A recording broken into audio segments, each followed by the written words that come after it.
आज के doubt clearing session में जिन डाउट्स को मैं कवर करने वाला हूं ये ऐसे डाउट्स हैं जिनमें 99% स्टूडेंट्स कंफ्यूज रहते हैं और मैं गारंटी से कह सकता हूं आप भी हो सकता है कंफ्यूज हो।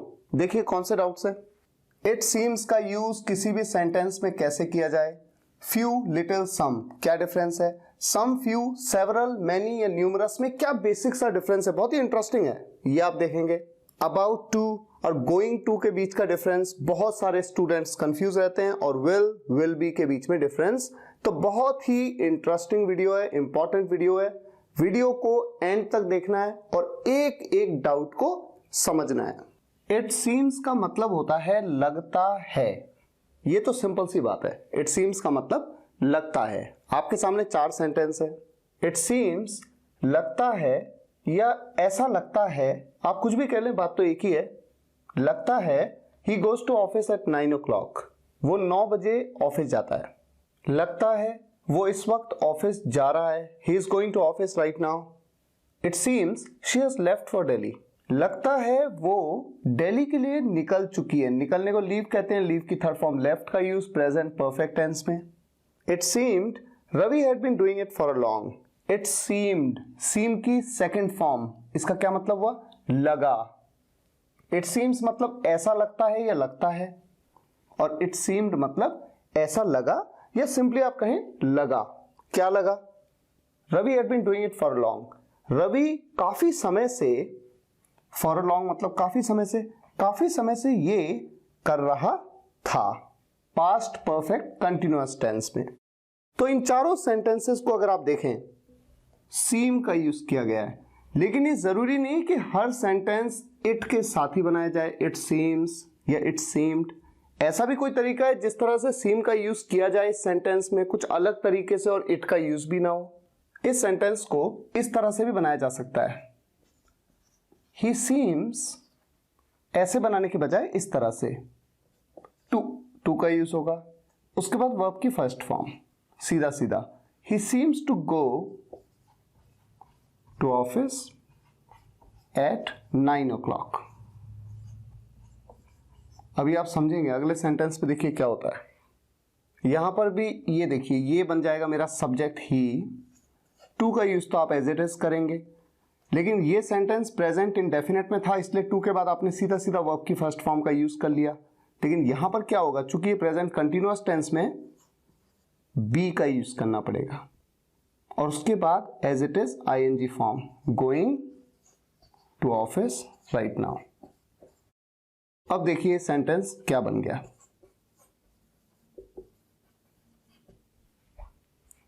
ही seems to be going to office right now. तो अगर आप देखें ये दोनों सेंटेंसेस का मीनिंग बिल्कुल सेम है, सिर्फ बनाने के तरीके में फर्क है। तो जब न्यूज़पेपर में आप इस तरह से कोई सेंटेंस देखें तो जरा अगर आपको मीनिंग समझ में ना आ रहा हो कि किस तरह से सीम्स टू बी कैसे बन रहा है ये, तो जरा इस तरह से सोचिए, इट सीम्स, और चूंकि यहां पर टू बी गोइंग है ना, तो इसका मतलब प्रेजेंट कंटिन्यूअस टेंस में इसीलिए है। अब जरा इस सेंटेंस को देखिए, इसको कैसे बनाएंगे। It seems she has left for Delhi, वो दिल्ली के लिए निकल चुकी है। शी का यूज यहां पर, शी सीम्स टू, ये तो आएगा ही, ठीक है। अब जो प्रेजेंट परफेक्ट टेंस का सेंटेंस है वहां पर आपको टू के बाद क्या यूज करना है, हैव। जिस तरह से कंटिन्यूअस टेंस में टू के बाद बी का यूज करना है, फिर वर्ब की आईएनजी फॉर्म, उसी तरह से यहां पर टू के बाद हैव और उसके बाद वर्ब की थर्ड फॉर्म। इस क्लॉज में ये वर्ब है, थर्ड फॉर्म लेफ्ट होती है, सेकंड फॉर्म भी लेफ्ट, थर्ड फॉर्म भी लेफ्ट। यहां पर तो वैसे भी थर्ड फॉर्म का यूज हो रहा है, to have left for Delhi. तो बनाने के अंदाज में फर्क है, बाकी मीनिंग बिल्कुल सेम है। अब इस सेंटेंस को कैसे बनाते हैं, रवि को ले आए, यहां पर देखिए रवि, अब चूंकि ये क्या है, सीम्ड है, यहां पर सीम्स था इसलिए सीम्स आ रहा था, सीम्स यहां पर सीम्ड है। रवि सीम्ड टू का यूज तो हर जगह पे करना है, ठीक है। रवि सीम्ड टू, और परफेक्ट कंटिन्यूअस टेंस में अगर सेंटेंस है, चाहे वो प्रेजेंट परफेक्ट कंटिन्यूअस हो, चाहे वो पास्ट परफेक्ट कंटिन्यूअस हो, चाहे फ्यूचर परफेक्ट कंटिन्यूअस हो, have been, Ravi seem to have been doing it, तो as it is doing it for a long. क्योंकि सेंटेंस तो सेम है ना, बस बनाने का थोड़ा सा फर्क स्टार्टिंग में है। तो या तो आप सेंटेंस को जब आप लिखते हैं या बोलते हैं तो इट के साथ में बना लें कि लगता है, क्या लगता है फिर वो बता दें, या फिर लगा, क्या लगा वो बता दें, या फिर धीरे धीरे जैसे जैसे आप एक्सपर्ट होते जाएंगे आप क्या करेंगे, आप इट सीम्स या इट सीम्ड की जगह पर ये जो दूसरा वाला तरीका है ना, इस तरह से सेंटेंस को बनाएंगे। तो अब से कभी कंफ्यूज नहीं होना है। जब आप न्यूज़पेपर में इस तरह का सेंटेंस देखें, आपको मीनिंग समझ में आ जाना चाहिए, और नहीं आएगा तो इस तरह से सेंटेंस को जरा सोचिए और फिर आपको मीनिंग समझ में आ जाएगा। इन तीनों का मतलब होता है थोड़ा या कुछ, थोड़ा या कुछ, लेकिन इन तीनों के यूज में डिफरेंस है। फ्यू का यूज आप काउंटेबल के साथ करते हैं, कोई भी चीज जिसे आप गिन सकते हैं, कोई भी, जैसे कि लड़का, एक लड़का, दो लड़का, तीन लड़के, चार लड़के, पांच लड़के, तो जिसको आप 1 2 3 4 5 6 कर सकते हैं वो काउंटेबल होता है। ठीक है, लड़का हो गया, पेन हो गया, तो जो भी काउंटेबल है उसके साथ आप फ्यू का यूज करते हैं। जिसे आप गिन नहीं सकते 1 2 3 4 में, उसके साथ आप लिटिल का यूज करते हैं। और सम का यूज आप फ्यू की जगह पे भी कर सकते हैं, लिटिल की जगह पे भी कर सकते हैं, यानी कि काउंटेबल के साथ भी कर सकते हैं और अनकाउंटेबल के साथ भी कर सकते हैं। अभी आप एग्जांपल में देखेंगे। अच्छा, दूसरी बात, जहां पर भी सेंटेंस में फ्यू आए उसे एक प्लूरल सब्जेक्ट माना जाता है, बहुवचन, एक से ज्यादा, तो उसके साथ में आर का यूज या हैव का यूज किया जाता है। और जहां पर भी लिटिल आए सिंगुलर सब्जेक्ट यानी एक वचन माना जाता है, इज, हैज का यूज किया जाता है। और जब सम आए तो अगर सम के साथ में लग करके कोई काउंटेबल चीज की बात हो तो उसे प्लूरल ट्रीट करते हैं, और अगर अनकाउंटेबल हो तो सिंगुलर ट्रीट करते हैं। अभी एग्जांपल में आप देखेंगे। पहला sentence, only a few boys, केवल कुछ लड़के प्रेजेंट हैं क्लास में। ठीक है, उपस्थित है क्लास में। यहां पर आर का यूज क्यों किया? क्योंकि फ्यू आया, और फ्यू कैसा माना जाता है? प्लूरल सब्जेक्ट, तो आर का यूज हो गया। इस सेंटेंस में little knowledge is a dangerous thing, थोड़ा नॉलेज, थोड़ा सा ज्ञान क्या होता है? घातक चीज होती है, खतरनाक चीज होती है। यहां पर इज का यूज किया क्योंकि सब्जेक्ट में लिटिल आया, और जहां भी लिटिल आएगा सिंगुलर ट्रीट होगा और इज का यूज होगा। ये जो नॉलेज है इसको आप 1 2 3 4 1 नॉलेज, 2 नॉलेज, 3 नॉलेज ऐसे गिनते तो नहीं है ना, तो नहीं गिन सकते, इसलिए अनकाउंटेबल, और इसको सिंगुलरली ट्रीट करना है, इसका यूज किया। ठीक है, अब देखते हैं third example. Some pens are black and some are blue, कुछ पेन काले हैं और कुछ नीले हैं, ब्लू हैं। सम के साथ आ रहा है पेन्स, पेन कैसा नाउन है? काउंटेबल या अनकाउंटेबल? काउंटेबल। तो जब ये काउंटेबल है तो हमेशा ऐसे केस में आपको जो वर्ब यूज करनी है वो इस हिसाब से करनी है, ये मान करके कि ये जो सब्जेक्ट है प्लूरल है। ठीक है, अच्छा अगला example, some rice is to be distributed among the poor, कुछ चावल, अब चावल, राइस को तो आप 1 2 3 4 नहीं कर सकते, 1 राइस, 2 राइसेस, 3 राइसेस, 4 राइसेस, ऐसा तो नहीं होता। हाँ, अगर यहां पर केजी होता, सम केजीज ऑफ राइस, तब वहां पर केजी जो है ना, केजी तो 1 केजी, 2 केजीज, 3 केजीज, 4 केजीज, तो वो अलग बात है, वो तो फिर काउंटेबल होगा। लेकिन राइस को आप 1 2 3 4 नहीं कर सकते, इसलिए अनकाउंटेबल है। अनकाउंटेबल को आप सिंगुलर ट्रीट करते हैं तो यहां पर इज का यूज होगा। मतलब क्या है सेंटेंस का?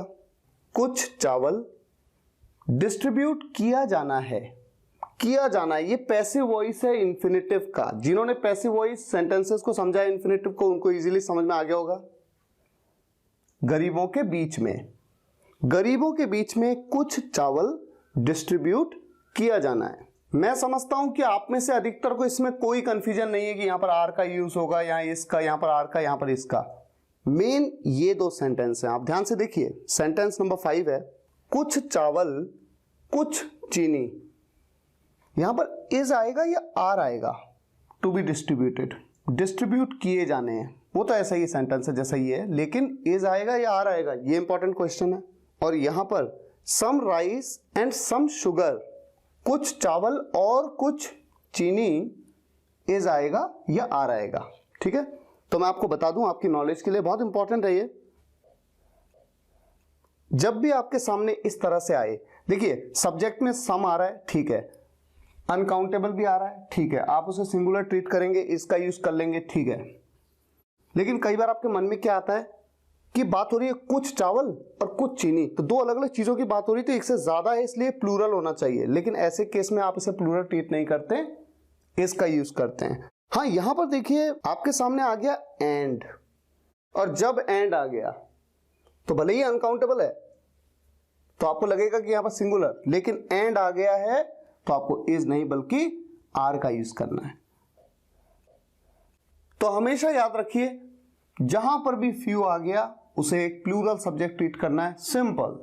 जहां भी लिटिल आ गया उसे सिंगुलर ट्रीट करना है, सिंपल। लेकिन जब भी सम आए तो देख लो, अगर काउंटेबल है तो हमेशा प्लूरल, अगर अनकाउंटेबल है तो सिंगुलर, लेकिन हमेशा नहीं। अगर बीच में एंड आ गया पूरे सब्जेक्ट में, दो टाइटल्स और देखिए बीच में एंड आ गया, ऐसे केस में प्लूरल ट्रीट करना है, ठीक है। अब हम आगे मूव करते हैं। आपके सामने ये 4 सेंटेंस हैं, क्या आप ये बता सकते हैं कि इन सेंटेंसेस में क्या डिफरेंस है? आई हैव कम हियर, मैं यहां आ चुका हूं, इन फ्यू ओकेजन्स, कुछ ओकेजन्स में, यानी कुछ मौकों पर। I have come here in several occasions, I have come here in many occasions, I have come here in numerous occasions. Some या फ्यू दोनों का यूज किया जा सकता है, आप जानते हैं काउंटेबल में, इससे पहले मैंने आपको बताया है। A small number of people, places और थिंग्स, एक कम नंबर, कुछ या थोड़ा के लिए ना हम यूज करते हैं सम या फ्यू का। सेवरल का मतलब ये समझिए, केवल समझाने के लिए मैंने लिखा है, मोर देन सम और फ्यू, सम और फ्यू से ज्यादा, यानी थोड़े से तो ज्यादा है, बट नॉट मैनी। मैनी का मतलब है large number of people, places और थिंग्स, बहुत ज्यादा लोग, बहुत ज्यादा जगहों की बात हो या बहुत ज्यादा चीजों की बात हो। और न्यूमरस का मतलब अ ग्रेट मैनी। अगर आप गूगल में भी सर्च करेंगे न्यूमरस का मतलब, तो वहां पर भी आपके सामने आएगा अ ग्रेट मैनी, यानी कि बहुत ज्यादा बार जब आप किसी काम को, किसी चीज को, लोगों को, जगहों को जब आप बताते हैं, ऐसे में आपको न्यूमरस का यूज करना है। वैसे इस तरह का सेंटेंस अगर हमें बोलना पड़े तो कुछ मौकों के लिए हम फ्यू या सम का यूज कर लेते हैं, ये तो होता है। और सेवरल या मैनी में से किसी का भी यूज कर लेते हैं हम कई के लिए, क्योंकि यहां पर कोई रूल तो है नहीं कि इतनी बार आएंगे तो सेवरल बोलो, इतनी बार आएंगे तो मैनी बोलो, ये तो सिर्फ एक अंडरस्टैंडिंग है। हाँ, जब आप कई की बात करते हैं, बहुत ज्यादा, जो कि मैनी से भी ज्यादा ग्रेविटी आपको देनी हो बोलने में, तो वहां पर आप न्यूमरस का यूज करिए, ठीक है। तो ये आप डिफरेंस समझ पाए। अबाउट टू वाला, जैसे वो आने वाला है, वो जाने वाला है, मैं उसे कॉल करने वाला हूं, ट्रेन आने वाली है। इन नियर टाइम, ये इंपॉर्टेंट है, इन नियर टाइम यानी पास ही आने वाले वक्त में, करीब के वक्त में, जैसे कि अभी बस होने वाला है, 10 मिनट में, 15 मिनट में, आज होने वाला है ना, इस तरह का जो नियर टाइम में होने वाला है। और गोइंग टू का यूज सेम उसी सेंस में, वाला के सेंस में, लेकिन इन नियर टाइम और लेटर, यानी कि या तो बस अभी और या फिर भविष्य में कभी भी, यानी फ्यूचर में कभी भी, जैसे विल का यूज होता है एक्शन इन फ्यूचर, फ्यूचर में कभी भी, ऐसे में आप गोइंग टू का यूज करते हैं। तो जब हम इसे देखते हैं तो एक बात तो हमें क्लियर हो जाती है कि जिस जिस सेंटेंस में अबाउट टू का यूज होगा, उस सेंटेंस में गोइंग टू का यूज करा जा सकता है, यानी कि अबाउट टू की जगह पे आप गोइंग टू का यूज कर सकते हैं। और विल बी को बताने की ज्यादा जरूरत तो है नहीं, रहा होगा, रही होगी, रहे होगे, फ्यूचर कंटिन्यूअस टेंस में यूज होता है, कंटिन्यूअस एक्शन इन फ्यूचर। लेकिन यहां पर इसका यूज किसी और सेंस में भी होगा। देखिए एग्जांपल आपके सामने, पहला example, I am about to buy mobile today, मैं आज एक मोबाइल खरीदने वाला हूं। ये जो आज है ना, आज जो होने वाली घटना है, ये बहुत ही नियर टाइम की घटना है, इसलिए मैंने अबाउट टू का यूज किया, और नियर टाइम के लिए मैं गोइंग टू का भी यूज कर सकता हूं। तो यहां पर अबाउट टू की जगह पे गोइंग टू का यूज करने से सेंटेंस एग्जैक्टली सेम रहेगा। The train is about to reach, train पहुंचने वाली है, यहां पर भी आप गोइंग टू का यूज कर सकते हैं। She is about to leave for office, वो ऑफिस के लिए निकलने वाली है, यहां पर भी आप गोइंग टू का यूज कर सकते हैं। तो ये 3 सेंटेंसेस जो अबाउट टू के लिए यूज हुए, इन तीनों सेंटेंसेस में आप गोइंग टू का यूज कर सकते हैं। लेकिन इस सेंटेंस में आप ध्यान दें, I am going to buy car next year, मैं अगले साल एक गाड़ी खरीदने वाला हूं, या तो वाला हूं कह लें या खरीदूंगा, ये देखिए गागेगी। सेंस में कोई फर्क नहीं है, बात तो एक ही है ना। अगर मैं आपसे कहूं कि मैं अगले साल एक कार खरीदने वाला हूं या मैं अगले साल एक कार खरीदूंगा, तो बात तो एक ही है, कोई फर्क नहीं है इसमें। और इसीलिए हम कहते हैं ये दोनों सेंटेंसेस एग्जैक्ट सेंस में है, यानी दोनों का मीनिंग एक ही है, I will buy a car next year, same.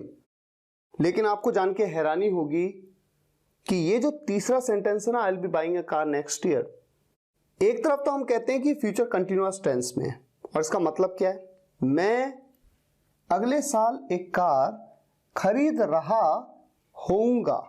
होऊंगा के लिए विल बी का यूज करते हैं ना, रहा होऊंगा, रहा होगा, रही होगी, रहे होंगे। लेकिन इसके अलावा अगर मैं ये कहूं कि इसके अलावा कॉन्वर्सेशन में इसका यूज गा गे गी इस सेंस के लिए भी होता है, तो यहां पर मैं गा गे गी भी लिख देता हूं। यानी इसका यूज एक तरफ तो रहा होगा, रही होगी, रहे होंगे के लिए, और दूसरी तरफ गा गे गी के लिए बिल्कुल वही एक्शन इन फ्यूचर। तो आप ये समझिए कि इन तीनों सेंटेंसेस का एक ही मीनिंग बन रहा है, मैं अगले साल एक कार खरीदूंगा। तो अब देखिए ये जो सेंटेंस है ना, I am going to buy car next year, अगर कोई आपसे पूछे कि इसका मतलब क्या है, तो आप कहेंगे इसका एक मतलब है मैं अगले साल कार खरीदने वाला हूं, या फिर दूसरा मतलब है मैं अगले साल कार खरीदूंगा। ठीक है, अब आपसे पूछता है कोई इसका मतलब क्या है, इसका मतलब तो एक ही है, मैं अगले साल कार खरीदूंगा। इसका मतलब ये नहीं है कि मैं अगले साल कार खरीदने वाला हूं के लिए तो ये है। लेकिन जब मैं इसको सेंस वाइज देखता हूं, मीनिंग समझता हूं इसको कि बोलने का सेंस क्या आ रहा है ना, तो लगभग सेंस बराबर आता है इसका। और ऐसे सेंटेंसेस में आप कह सकते हैं कि देखिए इस सेंटेंस के दो मतलब बन सकते हैं। एक तो बन सकता है मैं अगले साल कार खरीद रहा होऊंगा, या फिर मैं अगले साल कार खरीदूंगा। तो विल की जगह पर विल बी का यूज करना बड़ा कॉमन हो गया है, और जहां जहां पे अबाउट टू का यूज होता है वहां पर गोइंग टू का यूज हो सकता है। लेकिन जहां जहां पे गोइंग टू का यूज होता है नियर टाइम में नहीं बल्कि फ्यूचर में, जैसे 1 साल बाद, 2 साल बाद, 3 साल बाद, 6 महीने बाद, वहां पर आप अबाउट टू का यूज नहीं कर सकते, लेकिन उसकी जगह पे आप विल का यूज कर सकते हैं या फिर विल बी का यूज कर सकते हैं। तो आज के इस वीडियो में आपके कुछ डाउट्स तो क्लियर हुए होंगे, मुझे उम्मीद है। अगर आपको ये वीडियो पसंद आया हो तो लाइक जरूर करिएगा, क्योंकि जितना आप लाइक करते हैं मुझे मोटिवेशन मिलता है। शेयर जरूर करिए अपने कम से कम एक व्हाट्सएप या फेसबुक ग्रुप में, ताकि देश के छोटे से छोटे गांव के स्टूडेंट्स तक इन वीडियोस को पहुंचाया जा सके। और कमेंट्स में बताइए कि आपको वीडियो कैसा लगा। Thank you so much for watching this video guys. फिर मुलाकात होगी नेक्स्ट वीडियो लेक्चर में। Take care, good bye. सभी वीडियोस एक के बाद एक देखने के लिए आप चैनल की प्लेलिस्ट में जाइए या फिर स्पोकन इंग्लिश गुरु एंड्रॉइड ऐप इंस्टॉल कर लीजिए। आप चाहें तो कंप्लीट कोर्स किट भी मंगवा सकते हैं, जिसमें मेरी सभी बुक्स हैं और साथ ही लेसन वाइज वीडियोस की पेन ड्राइव भी। विजिट करिए मेरी वेबसाइट www.spokenenglish.guru। अगर आप एक सक्सेसफुल ब्लॉगर बनना चाहते हैं तो आप मेरा ब्लॉगिंग कोर्स भी ज्वाइन कर सकते हैं, जिसमें आपको 6 मंथ्स का फ्री टेक्निकल सपोर्ट दिया जाता है। अधिक जानकारी के लिए विजिट करिए www.wemakebloggers.com।